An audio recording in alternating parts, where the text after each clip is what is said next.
কই আমার বউ কই? আর কার এত বড় সাহস আমার বউকে বাচ্চা সব বিয়ে করে নিয়ে এসেছে? কি ব্যাপার, একটা বাসা হুড় করে ঢুকে গেলা? আমার সন্তান কোথায়? আমার বউ কোথায়? দেখো না। বুঝলাম না, তোমার সন্তান তোমার স্ত্রীকে আমি ডাকবো কোত্থেকে? এই বাড়িতে যার বিয়ে হয়েছে। তুমি কি তার সেই হাজবেন্ড? এই তোমাদের একটা ডিভোর্স হয়ে গেছে? না, আমাদের কোনো ডিভোর্স হয়নি, শুধুমাত্র একটু রাগারাগি হয়েছে। এই ফাঁকে আপনারা বিয়ে করে দিলেন। তুষার, আই তুষার, এদিকে আয় তাড়াতাড়ি।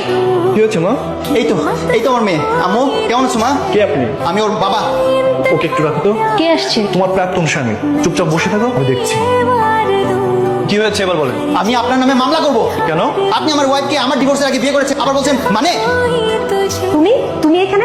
আচ্ছা তুমি বলো, স্বামী স্ত্রীর মধ্যে তো একটু ঝগড়া ঝামেলা হতেই পারে, তাই বলে সে ডিভোর্স পর্যন্ত নিয়ে যাবে? ওনার সঙ্গে কথা বলে কোনো লাভ নেই, যা বলার আমাকে বলেন। আমি আমার ওয়াইফের সাথে কথা বলছি, তাতে আপনার সমস্যা কি? মানে কি? ইনি যদি আপনার ওয়াইফ হয় তাহলে বাচ্চা কিভাবে আপনার? হ্যাঁ, বাচ্চা তো আমারই। মানে কি? মানে আমি বুঝিয়ে বলছি। আরে এই ছেলে প্রতিদিন আমার পেছন পেছন ঘুরতেছে আর আমাকে বিরক্ত বলছে। একে তো কিছু না করলে হচ্ছে না। আপু, তুমি বাবুকে নিয়ে একটু গেটের সামনে আসো তো। এই সানগ্লাস খুলেন। কেমন আছো তুমি? আপনি জেনে কি করবেন? আমি যদি বলি আমার পায়ে ব্যথা করছে, আপনি কি আমার পাড়ে টিপে দিবেন? এমন ভাবে কথা বলছো কেন? আপনি আমার পিছন পিছন ঘোরেন কেন সবসময়? হ্যাঁ, তোমাকে ভালো লাগে তাই? একটা মেয়েকে চিনেন না, জানেন না, রাস্তায় দেখলেন আর ভালো লেগে গেল। আমি তোমাকে ভালোবাসি। ইনি কে? বাবু একটু ধরতো। কি যেন বলছিলেন? ভালোবাসেন তাই না? আপনি কি জানেন আমি বিবাহিত? কি? তুমি বিবাহিত? এটা তোমার বাচ্চা?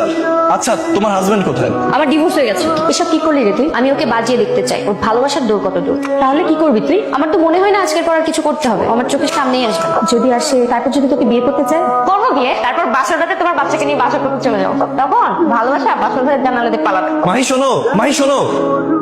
এই কি সমস্যা আপনার? আপনি এইভাবে চিৎকার করে ডাকছেন যেন আমি আপনার বিয়ে করাবো। আমি তো তোমাকে বিয়ে করতে চাই। আমি আমার মেয়েকে দেখাইলাম না আপনাকে? এক বাচ্চার মাকে আপনি কেন বিয়ে করবেন? মেয়ে আছে কিন্তু স্বামী তো নেই, তাই না? তো আমি তোমার স্বামী, ওই সমস্যা কোথায়? দেশে কি অবিবাহিত মেয়ের অভাব পড়ছে? হ্যাঁ, আমি তোমাকে ভালোবাসি তাই বিয়ে করতে চাই। ভালোবাসেন, বিয়ে করতে চান, তো এটা আমাকে বলছেন কেন? আমার বাবা আছে, তাকে যেয়ে বলেন। আচ্ছা ঠিক আছে, চলো এখনই যাই।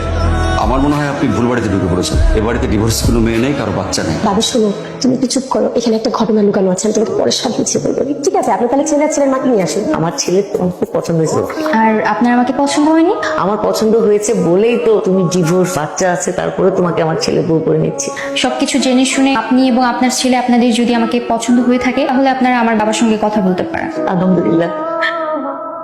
কি ব্যাপার, আপনি কি হাঁটতে পারেন না নাকি? তোমার মেয়ে নিয়ে একটু সাবধানে হাঁটছি তো, আস্তে আস্তে যাচ্ছি। আমার বাচ্চা 2 দিন পর আপনার সাথে আমার বিয়ে, আপনি এখন আমার বাচ্চাকে আমার বাচ্চা বলছেন? তার মানে ওকে এখন আপনি আপনি ভাবতে পারেন নাই? আর আমি কি সেটা বলছি নাকি? আমি সবকিছুই বুঝতে পারছি। কি বোঝা হয়ে গেছে?